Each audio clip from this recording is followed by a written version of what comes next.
नमस्कार दोस्तों, एक बार फिर से आपका स्वागत है संस्कृति ज्ञान चैनल में।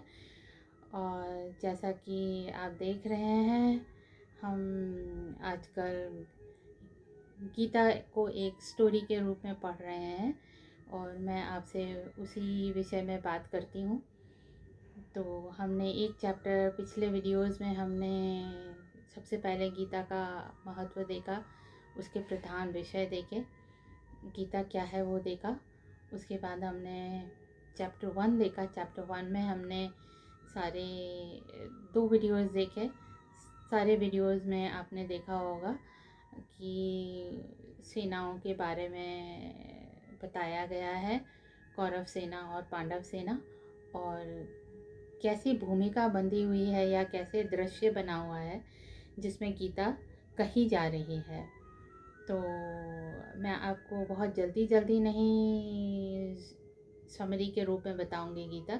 एक चैप्टर हमने वैसे भी ख़त्म कर लिया, पर हर चैप्टर के बाद मैं आपको एक छोटी सी समरी बताऊंगी। आज का वीडियो मैं थोड़ा लेट बना रही हूँ, इसलिए मैं आपको बाहर का वातावरण कैसा हो रहा है या आसपास क्या हो रहा है वो ज़्यादा नहीं दिखा पाऊँगी या बता पाऊँगी। पर मैं आज आपको कुछ और दिखाने की बताने की कोशिश करूँगी कि कैसे मैंने सोचा कि मुझे इस विषय पे बोलना है या ये आपके साथ शेयर करना है। तो सबसे पहले मैं आपको बता दूँ कि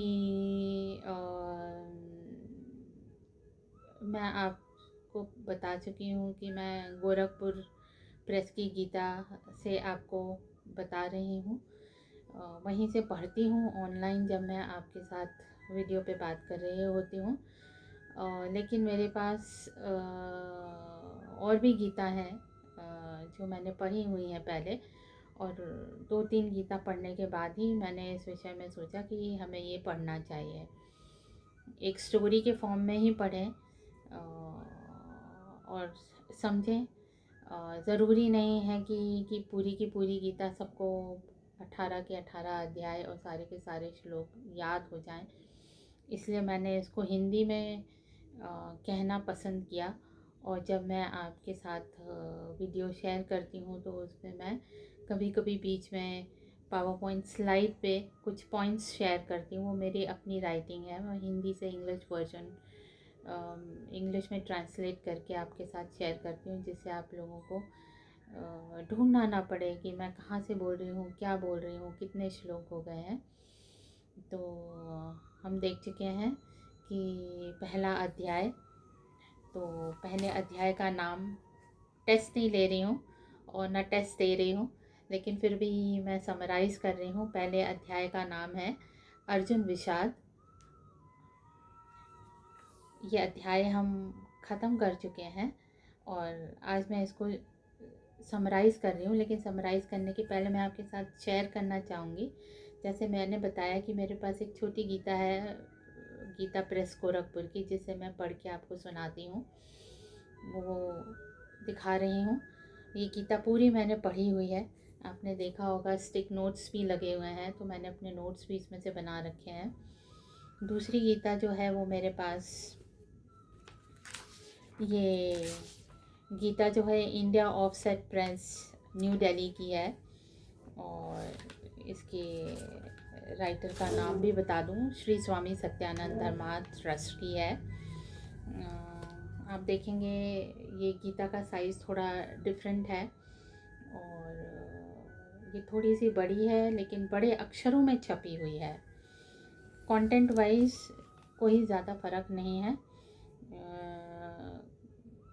सबसे अच्छी बात यह है कि ये दोनों गीता जो मैंने आपको अभी दिखाई छोटी वाली, वो संस्कृत का जो श्लोक है वो जैसा लिखा हुआ है बस उसका वर्णन उसी तरह किया हुआ है, उसमें कुछ भी अपनी तरफ से व्याख्या नहीं जोड़ी गई है। लेकिन आप देखेंगे और भी गीता अवेलेबल है। जैसे ये एक और गीता मेरे पास है, आप देख रहे होंगे, ये इतनी मोटी बड़ी सी गीता है। ये भक्ति वेदांत ट्रस्ट की गीता है। इसमें काफ़ी सारी व्याख्या हैं, लेखक की अपनी विचार हैं जो उन्होंने लिखे हुए हैं। इसलिए मैं सारे विचारों को नहीं पढ़ रही हूँ, क्योंकि उतने सारे विचार पढ़ते पढ़ते तो वीडियो बहुत लंबा हो जाएगा और आप लोगों को बोरियत होने लगेगी। तो पहले अध्याय में हमने देखा 2 सेनाएं हैं। एक, उस समय हमारे देश का नाम कुरुवंश के नाम से जाना जाता था। कुरुवंश के देश में ऐसा करके संबोधित किया जा गया है हमारे देश को गीता में।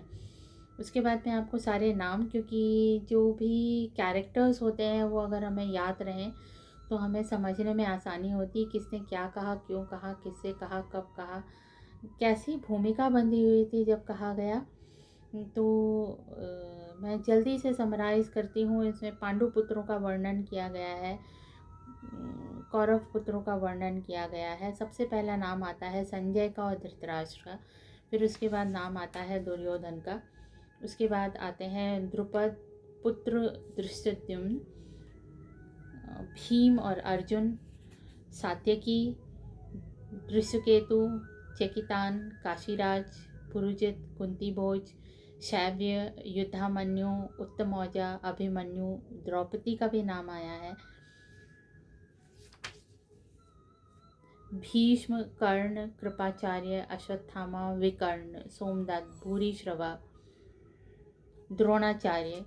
जिस सीक्वेंस में नाम आए हैं मैं उन्हीं सीक्वेंस में आपको नाम बता रही हूँ।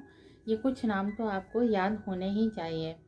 इसके बाद आते हैं श्री कृष्ण, कुंती, युधिष्ठिर, नकुल, सहदेव, शिखंडी। तो ये कुछ नाम आपने देखे होंगे, दोनों सेनाओं के तरफ से दिए गए हैं चैप्टर 1 में। इसके बाद आप देखेंगे कि जब हम श्री कृष्ण और अर्जुन संवाद सुनते हैं तो उसमें श्री कृष्ण को अलग अलग नामों से संबोधित किया गया है। यहाँ पे सबसे पहला नाम जो आता है, जैसे अर्जुन कृष्ण को संबोधित करते हैं वो श्री कृष्ण कह के संबोधित करते हैं।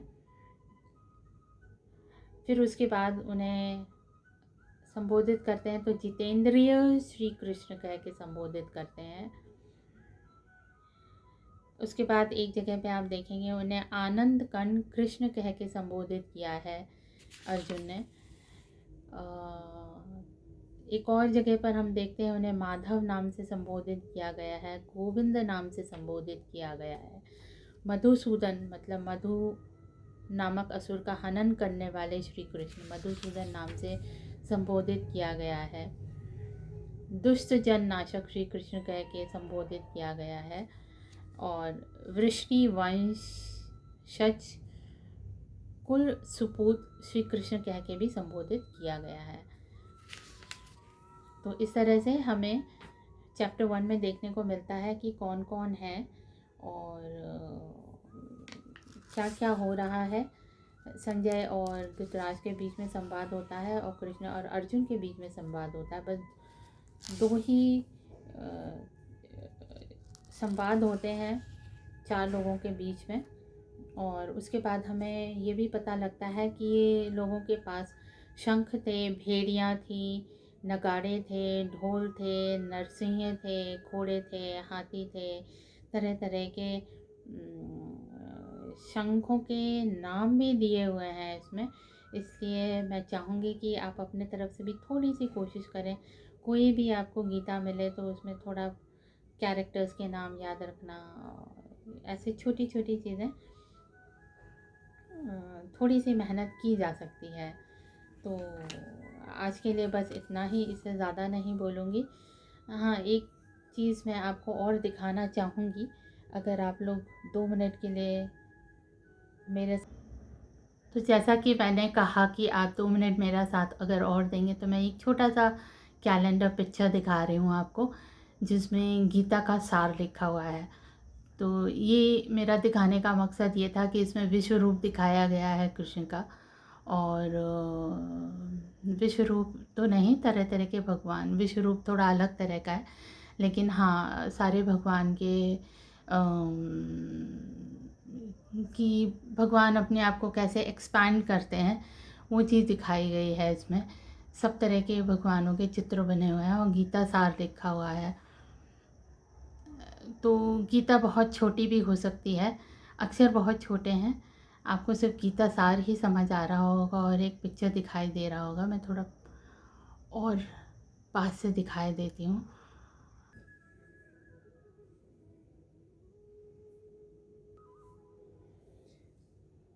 तो जैसा आपने चित्र में देखा कि गीता सार भी आपको देखने को मिला। ये मैंने इसलिए दिखाया आपको कि आपको ये भी पता लगे कि लोग बहुत छोटी समरी भी लिख सकते हैं, तो इसलिए कोई ज़रूरी नहीं है कि आप किस साइज़ की गीता पढ़ रहे हैं और कितनी बड़ी है आपकी गीता। आप 2-3 वर्जन्स पढ़ सकते हैं और व्याख्याएं अलग अलग होंगी, लेकिन ज़रूरी ये है कि हम उसको अपने जीवन में कैसे ढालें, वो हमारे लिए ज़्यादा इम्पॉर्टेंट है। तो आज के लिए दोस्तों सिर्फ इतना ही। चैनल को लाइक, सब्सक्राइब और शेयर ज़रूर करें और अपने दोस्तों तक भी ये गीता का मैसेज पहुंचाएं। धन्यवाद। राम राम।